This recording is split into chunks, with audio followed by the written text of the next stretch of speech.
Everybody, this is Patrick from Sasquatch in the Wild. It's the wee hours of the morning. So this story takes us down there to do to talk about Bigfoot, some of our experiences, and he asked for the entire SIR team to come down. I think everybody went down except for Jeff and Tracy Yellick. But this is roughly how it started. So Mike did a speech at Lathrop, and we all drove out there, and we were all trying to find a place to camp. And Mike doesn't like camping in a state park by any way, shape, or form. He just would rather not do it. So we were looking from spot to spot to spot, and he kept pointing down, oh, we're going to camp here. And everywhere we went, there were a new home development went in. And I was like, oh my God, these things were up everywhere. And by a fluke, we found this other spot. And Mike said, let's try this place. And so we drove over to it. Great place, big open space, really quiet. There was another camper that was behind us, probably about maybe 200 feet behind us. And we got Mike's tent built. I was sleeping in my Honda Element. And Mike said, well, I'd invite you to sleep in our tent, or in my tent, except you're not part of SIR yet, and so therefore you won't be doing that. You'll be sleeping here. Now, there was two other people. There was Dave Odke and his grandson, and they were sleeping on the far back end of Mike's tent on the reverse side. So they weren't sleeping in Mike's tent either. They were just sleeping up against it in a separate little tent, a little two-person tent, I think it was. And that night, we had eaten, we had our dinner and stuff. And right after dinner, Zach came up to Mike and said, hey, I left my cell phone back at the amphitheater. We need to go back. Can we do that? And he said, sure. They jumped in the truck and they shot down the road back to the place. His son Trenton and I, we have a good rapport with each other. We would just mess around. We would really get on each other's nerves or make fun of each other or try to trick each other, just kind of like fun, hokey things. It was a strange rapport that we both had. And I have some video of me scaring the living hell out of him, and it was justified. But then I also have video of him sitting on my foot with his chair on the same night, different location. But we did all this stuff, right? So it's kind of getting late. I'm filming this mountain across from us, and there was this crazy storm going on. And I was trying to capture lightning, and I think I got some lightning photographs off of that. And right when it was kind of somewhat clearing up, you could see the Milky Way coming off that peak and going right over the top of us. And so I was taking these pictures of that mountain and with the Milky Way extending off. If I can find those pictures, I'll post it on this thing. It's pretty darn slick. It's a really cool photograph. But I found spiny lizards down by our feet, and we were taking photographs of those things, and they weren't afraid of us at all. So as the night went on, people started to wean off, and they were going to Mike's tent to go to sleep. Now Mike's still gone, and I'm taking photographs of the night sky, trying to get more and more pictures of the Milky Way and stuff. And pretty soon it's just me outside. And the guy in the camper, he's all quiet. There's nothing really going on with him. And I start to hear, it's pretty dark outside, and I start to hear footsteps coming down the road. I'm like, who's coming down the road? And so I turn and I start my camera to go through the process of taking a picture. And so I go walking away, and I go up the road. And the road there's one road that goes past us, and there's a road that cuts off, and it goes to the east. And on Google Maps, looks like it stops. And I was like, well, there's someone's coming down that road. And I figured maybe there was another camper. So I go walking out to the road and go, hello, is anybody there? Silence. There's nobody around. I'm like, oh, God, that's so weird. So I go walking back. And again, I'm taking pictures, and I can hear something moving around again. So I go walking back out that direction. I don't see it. I'm walking around everywhere. In the meantime, Dave Odke and his grandson are hearing something walking around by their tent, and they're going hello, hello, and they're talking amongst themselves, and I'm taking pictures. I can hear them talking. In the meantime, I can hear walking around behind me, so I go walking back. And again, I'm walking around now. There's scrub oak bushes everywhere. There's some scrub oak trees. There's or trees that maybe they're just oak trees. There's vast areas that you can look out, but I can see only about 30 feet in front of me with my headlamp on. I just can't see the distance. I'm like, okay, this sucks. I don't know where this is at. I don't know who's wandering around out here. So I go walking back where I can hear Dave Otke and his grandson talking. And I said, hey, do you guys hear something walking around? They're like, yeah, there's something out here. We can hear it. And I said, I can hear it walking around by me. It's driving me stir crazy. And so I walk out a little bit past them, and I'm looking around, and they said, do you see anything? I said, no. I said, I'm looking 30 feet out. I can't see anything. And I got a pretty bright light. I don't see anything. I don't see where this person was. They said he was just walking there a few seconds ago. Just before I showed up, they could hear it. And I was like, yeah, that's strange. So I go walking back, and I decide, I'm going to start putting my stuff away. So I'm packing up my gear, and I'm putting it into my vehicle. Now, all my windows have coverings on it, so I can't see out of my vehicle at all. But I'm still packing stuff up, getting it all set. And in the meantime, I hear a truck coming. And pretty soon it goes, wow, this truck goes by. I'm like, well, there goes Mike. And he goes flying down the road. And I'm guessing he drove probably about maybe 200 yards. And I could hear his truck lock up, and he slid. And I was like, wow, wonder what he sees. Well, in the meantime, Mike and Zach see eye shine. And whatever this is, they said they could see things crossing the road. And they stopped to watch it, and they're like, oh my God, look at that. And they just sat and watched and watched and watched it. Now, where I'm at, I hear it's all gone quiet, and I've got everything packed away, and I'm getting ready to get into my vehicle from the side. So I open up my suicide door, open up my passenger door, and I'm standing up, and I hear down that road, I hear, rah!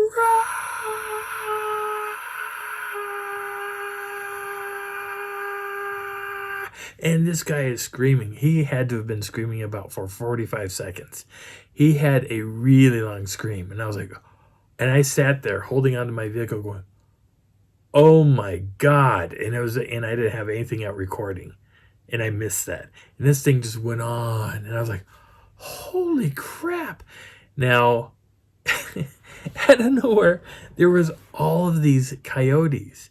And if you looked at Google Maps and you put a pin right where we were, and you drew a circumference of, say, 40 feet out all the way around us,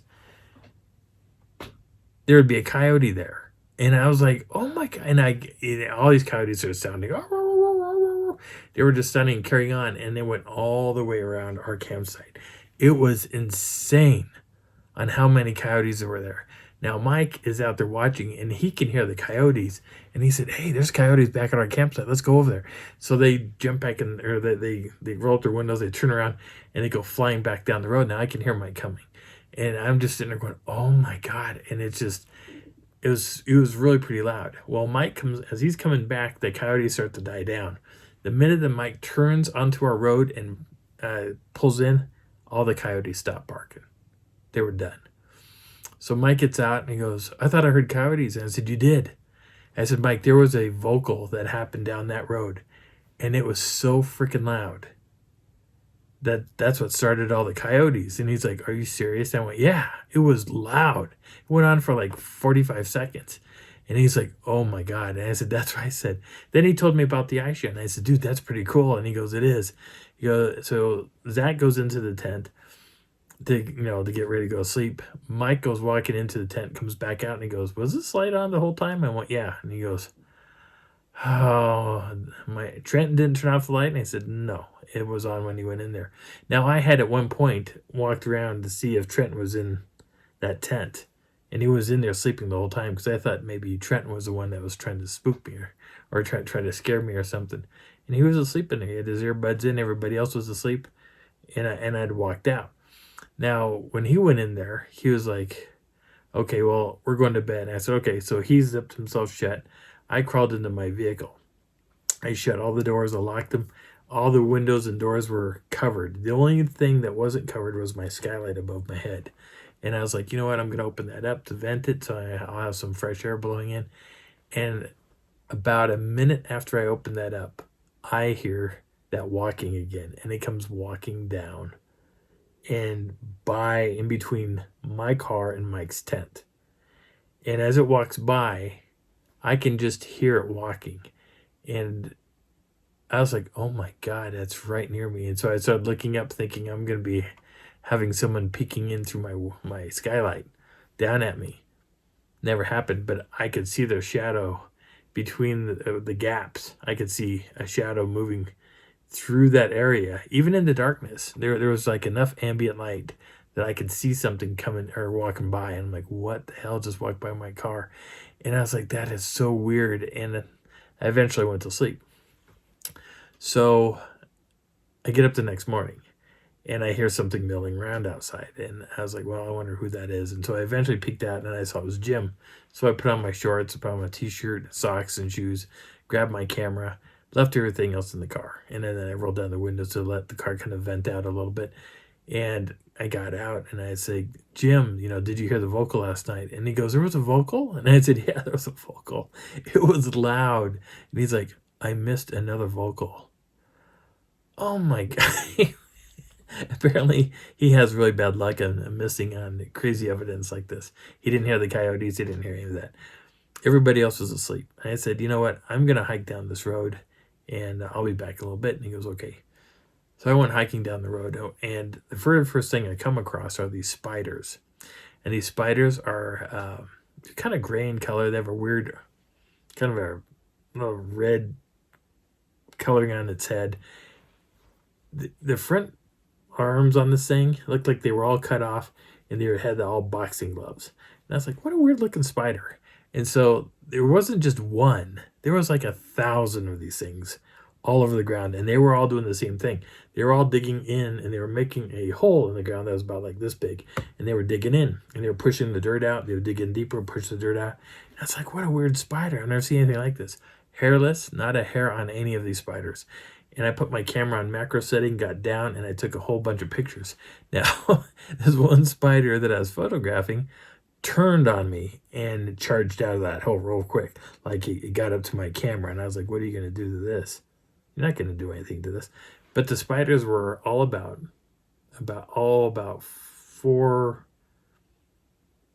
somewhere between 4 to 6 inches in length. They were about that thick, the thickness of maybe a really full or fat brat. And they had, they were all kind of weird looking.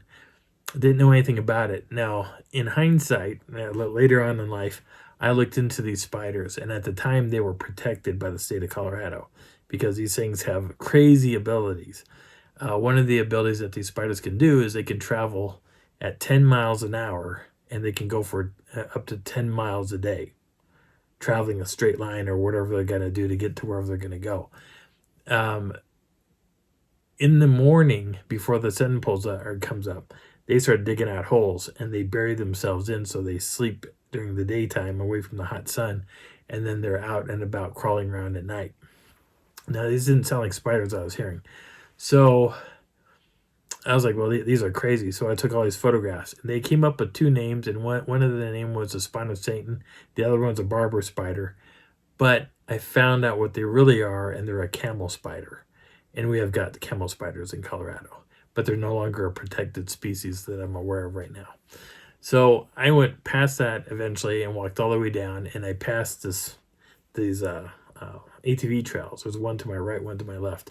And I walked all the way to the end of this road, and all it was a dumping site for like campers who didn't want to cart out their trash. And I was like, how depressing is this? So I go walking back out, and I turn to my right, and I walk up this trail, and I didn't feel anything special. So I turned around and went back, and I headed south on this other trail. And right when I crossed it, I got the sensation of get out. Get out. You don't belong here. This is not your space. Get out. I was like, God, this is creepy. And it was a very strange sensation. So I grabbed my camera and I decided I was going to take a picture. And I did. Took a photograph. And I was like, okay, I'm going to go another 5 feet. So as I'm walking down, I get that sensation. Now, we told you once, leave. This is not your space. And I was like, crap. I was like, oh my God, this is weird. And I said, just one more photograph. That's all I'm going to ask.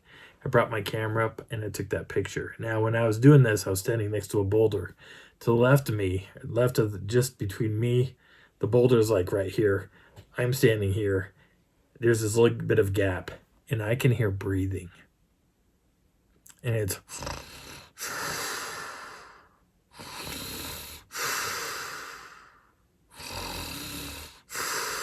and I can feel it. I can feel it on my face. So whatever is here is right here. Whatever this is right here. And they're letting me know that this is bad news. I shouldn't be here. And I was like, oh crap. So I take my camera and I was like, you know what? I'm gonna leave. Now I should have backed up with, facing off whatever this is. In hindsight, I should have done that. But I didn't do it. I turned to my right and I walked away. While I was walking out, I was thinking about Malu, this tiger at Ocean Journey at the time. And there was two of us that could pull Malu out of her hiding spot. It was me and Fee Brown. Nobody else could do it. The trainers tried their hardest, and they always had hard times, so they would call us. Are they working today? We need to get Malu down. And I would do this for them because I enjoyed playing with Malu. We got to feed her once. But on the way out, I was thinking about this, like I am setting myself up for an attack. But once I stepped out onto that road, that sensation went away. So I went all the way back down through. All the way back down, I was hearing what sounded like a kid running behind me, jumping over logs, moving things. It sounded like I could hear him, and I like running along. And so I'd turn around and look, and when I turned, silent. The kid disappeared. I was like, this is really strange. So I kept walking, and this thing followed me all the way to our campsite.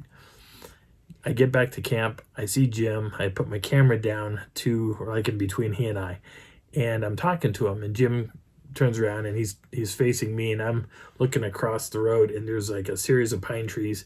I think there was like there was like 4 in a row, and there were 6 rows, and the sun's coming up and it's blasting from the east towards us. So I'm like, okay. So I'm sitting there talking to Jim, and I look over and I see a kid. The kid's looking right at me, and he's not very tall. He's a short little dude. I look at Jim, and I said, Jim, where's my camera? And he goes, it's to your right. I said, can you hand it to me? And he goes, no, get it yourself. I'm busy. I was like, Jim, please give me that camera. He goes, no. I said, I'm seeing a kid. Can you turn around and tell me if that's a kid that I'm seeing? And he's like, I can't. I'm busy. I'm like, Jim. So I reach down, pick it up, and it's gone. That's that quick. He was gone that quick. And I was like, God. And he goes, go over there and see where he's at. So I went to the trees. I got to the other side, and I could see where he ran down he followed the fence line all the way to where he was standing. You could see his feet in the grass where he was at. And he goes, where was he at? And I said, he came down this way, and he went that way. He goes, well, follow it. So I went out to the road, down into the ravine, and I could see his little footprints, and his feet were about the size of my cell phone. And I was like, what the hell? And I started taking pictures with my camera. And they were there was a series of footprints, and there was like 3 feet apart in between their distance. And they went along, and then it crossed the road. Once he crossed the road, I lost him. I couldn't find him. I looked distance. I turned on my camera. I was looking for distance. I couldn't find this kid. He was hidden somewhere in the grasses across the road from us. I could see all the way down to the houses way off in the distance. I could not see this kid. So walking back, I told Jim about it. And he said, well, that's a neat story. Now, I have to stop this now because it's 19 minutes. So this will be broken up into a series of videos like the first Wellington Lake series. This will be a different adventure, and it's all about Junior. And that might come the next video. So I hope you're having a good day. Hope you're enjoying the story. My name is Patrick. This is Sasquatch in the Wild, and I hope you're enjoying the journey.